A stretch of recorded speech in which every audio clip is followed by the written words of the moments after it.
প্রিয় দর্শক, আমি এখন দাঁড়িয়ে আছি কুঠি বাজারে এবং আমার ঠিক পিছনে দেখতে পাচ্ছেন একটি কামারের দোকান।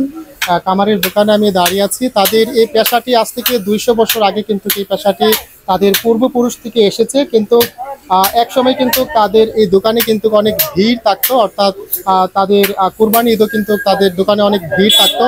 যেমন তারা দাও, শ্রেণী এবং কি বিভিন্ন ধরনের কৃষির যে যন্ত্রপাতি রয়েছে এবং কি সেগুলো তারা তৈরি করতেন। তারা বলছিলেন যে আসলে তাদের পেশাটি কিন্তু এখন একদম হারিয়ে যাবে, অর্থাৎ তাদেরকে যদি একটু নতুন করে একটু সরকারিভাবে সহায়তা করা হতো বা বেসরকারিভাবে যদি একটু সহায়তা করা হতো, একটু নতুন নতুন জিনিস তারা তৈরি করতে পারতো, না হলে কিন্তু তাদের এই পেশাটি হারিয়ে যাবে। তাদের এই পেশাটি, তাদের পূর্বপুরুষের পেশাটি হারিয়ে যাবে, এমনটাই কিন্তু তারা আমাদেরকে বলছিলেন। তাদের কিন্তু প্রাচীনকাল থেকে শুরু করে মধ্যযুগ পর্যন্ত কিন্তু এই পেশাটি কিন্তু আমরা দেখতে পেয়েছি, কিন্তু এখন কিন্তু এই পেশাটি বিলুপ্তির পথে রয়েছে। আমি একটু কথা বলতে চাবো, এখানে যে একজন স্থানীয় যে ব্যবসায়িক রয়েছেন ওনার সঙ্গে একটু কথা বলে জানার চেষ্টা করব যে আসলে এই পেশাটি আমরা ধরে রাখতে হলে আমাদের কি কি সহায়তা দরকার।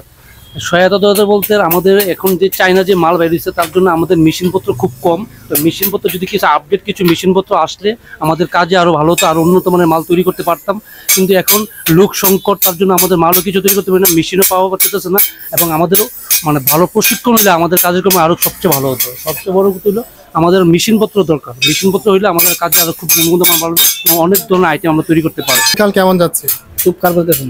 খুব খারাপ যাচ্ছে। আসলে আপনাদের এখানে তো দেখছি কোনো কাজ নাই, অর্থাৎ কোরবানি ঈদের সময় কি কিছু আসে? আপনাদের দেখলাম যে অনেকে কামারি পেশা ছেড়ে দিয়েছে, কারণ ব্যবসা বাণিজ্য নাই না। এগুলা এই যেমন আমাদের এই কর্মকাররা আছে, এরা আমার নিজেরা যে ব্যবসা বাণিজ্য করি, এগুলা দাও করি এগুলা নতুন ভাবে সাজাতে হবে আর কি। এই জন্য সবকিছু নতুন নতুন ভাবে করতে হবে। ধন্যবাদ। প্রিয় দর্শক, উনি যেমনটা বলছিলেন তাদেরকে যদি নতুন কোনো প্রশিক্ষণ দেওয়া হতো তাহলে তারা নতুন জিনিস আবিষ্কার করতে পারতো, তারা নতুন জিনিস তারা তৈরি করতে পারতো, তাহলে তাদের এই পেশাটি আধুনিক যুগে এসে কিন্তু মানুষের কাছে পরিচিত হতো। কিন্তু আগের মতো কিন্তু তাদের এই পেশাটি চলতো, এমনটাই কিন্তু এখানে একজন স্থানীয় ব্যবসায়িক আমাদেরকে বলছিলেন। কিন্তু তাদের সঙ্গে আমি একটু কথা বলতে চাবো। আসলে আমি কিন্তু দেখতে পেয়েছি অনেক কামারা কিন্তু এই পেশা ছেড়ে দিয়ে কিন্তু তারা দিনমজুরের পেশা চলে গিয়েছেন। আমি একটু কথা বলবো তাদের দিনকাল কেমন যাচ্ছে। আচ্ছা, আপনাদের দিনকাল কেমন যাচ্ছে? দিনকাল মোটামুটি ভালোই যাচ্ছে। আচ্ছা, আপনাদের তো এখনো বেশি একটা কাম দেখতে পাচ্ছি না, যে পুরনো দাটা এগুলো তৈরি করছেন, কিন্তু আপনাদেরকে কি কি সহায়তা করলে আপনারা মানে এই পেশাটি ধরে রাখতে পারবেন? আমাদের সহযোগিতা করতে হলে আমরা ভালো জিনিসপত্র থাকলে, মেশিন টেশিন দিলে নতুন আবিষ্কার করণ যাইব, মেশিন দিলে নতুন মেশিন টেশিন দিলে আমরা সুন্দর যন্ত্রপাতি বানাইতে। আচ্ছা, আপনাদের এই দোকানটির বয়স আনুমানিক কত হবে? দোকানটার বয়স আনুমানিক 70 বছর হইব। আমার বাবা কাজ করতেছে।